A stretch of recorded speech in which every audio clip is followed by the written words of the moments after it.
महाकुंभ 2025 को लेकर सियासत भी तेज हो गई है। जहां श्रद्धालु पुण्य की डुबकी लगा रहे हैं, वहीं राजनेता सरकार की तैयारियों पर सवाल उठा रहे हैं। आज समाजवादी पार्टी के राष्ट्रीय सचिव अवलेश सिंह संगम तट पर पहुंचे और सरकार को कटघरे में खड़ा किया। महाकुंभ 2025 के अवसर पर समाजवादी पार्टी के राष्ट्रीय सचिव अवलेश सिंह आज संगम तट पर गंगा स्नान के लिए पहुंचे। इस दौरान उन्होंने मीडिया से बातचीत में केंद्र और राज्य सरकार पर जमकर हमला बोला। उन्होंने कहा कि ये सनातन धर्म का सबसे बड़ा आयोजन है, जिसमें लाखों श्रद्धालु भाग लेते हैं, लेकिन सरकार की लापरवाही से श्रद्धालुओं को कई तरह की दिक्कतों का सामना करना पड़ रहा है। अवलेश सिंह ने सरकार पर महाकुंभ को लेकर गलत जानकारी फैलाने का आरोप लगाया। उन्होंने कहा, ये दावा किया जा रहा है कि ये कुंभ 144 साल बाद आ रहा है, लेकिन जो भी ज्योतिष और खगोलीय गणना जानते हैं उन्हें पता है कि हर कुंभ और अर्धकुंभ के समय की पुनरावृत्ति 144 साल बाद ही होती है। जनता को गुमराह करने के लिए इसे कुछ अलग तरीके से प्रचारित किया गया है। उन्होंने कुंभ में वीआईपी कल्चर पर सवाल उठाते हुए कहा कि सनातन धर्म में कोई वीआईपी नहीं होता। सनातन परंपरा में स्नान और दान को दिखावा करने का कोई स्थान नहीं है। सरकार को वीआईपी ट्रीटमेंट बंद कर सभी श्रद्धालुओं को समान सुविधा देनी चाहिए। रेलवे की व्यवस्थाओं को पूरी तरह विफल बताते हुए अवलेश सिंह ने रेल मंत्री से इस्तीफे की मांग की। रेल मंत्री दावा कर रहे हैं कि 3 साल से कुंभ की तैयारियां चल रही हैं, लेकिन उनके ही घर से 5 किलोमीटर दूर और प्रधानमंत्री के घर से 6 किलोमीटर दूर रेलवे स्टेशन पर इतना बड़ा हादसा हो जाता है। दिल्ली सरकार आंकड़े छुपाने में लगी है और रेलवे की लापरवाही से श्रद्धालु परेशान हो रहे हैं।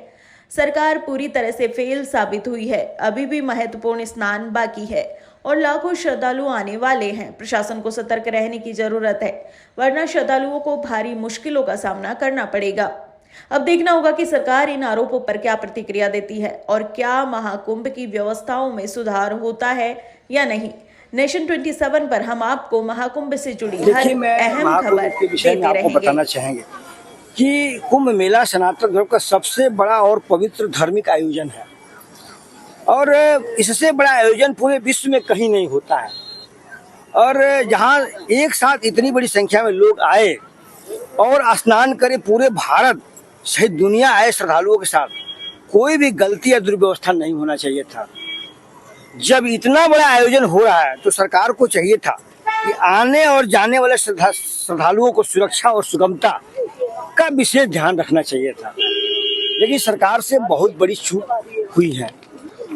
अच्छा, अब आइए, एक तो ये यहाँ प्रचलित किया गया कि यह कुंभ 144 साल बाद हो रहा है, जबकि सच्चाई है कि जो लोग भी एस्ट्रोलॉजी और ज्योतिषीय गणना जानते हैं उनको पता है कि जो भी कुंभ या अर्ध कुंभ होता है उसके सेम मुहूर्त समय पर सब 144 बाद ही आता है। जनता को मूर्ख और दिग्भ्रमित करने के लिए ऐसा बताया गया कि 144 साल बाद ये महाकुंभ हो रहा है। जी सिंह साहब, यहाँ मौनी अमावस्या को भगदड़ हो गई थी, बहुत से लोगों की मौत हो गई। उसके बाद देखा जाए तो दिल्ली में भी 2 दिन पहले भगदड़ हो जाती है, वहाँ पर भी मौत होती है और किसी तरह से कोई न इस्तीफा आता है और न ही विशेष पैकेज का ऐलान होता है। क्या कहेंगे? देखिए, इसमें कहना चाहेंगे कि सन 2013 में भी महाकुंभ हमारे राष्ट्रीय अध्यक्ष अखिलेश यादव जी सीएम थे और उनके सरकार में महाकुंभ बहुत कम बजट में बहुत अच्छा हुआ था। इस कुंभ के अंतर्गत एक भी घटना नहीं हुई थी।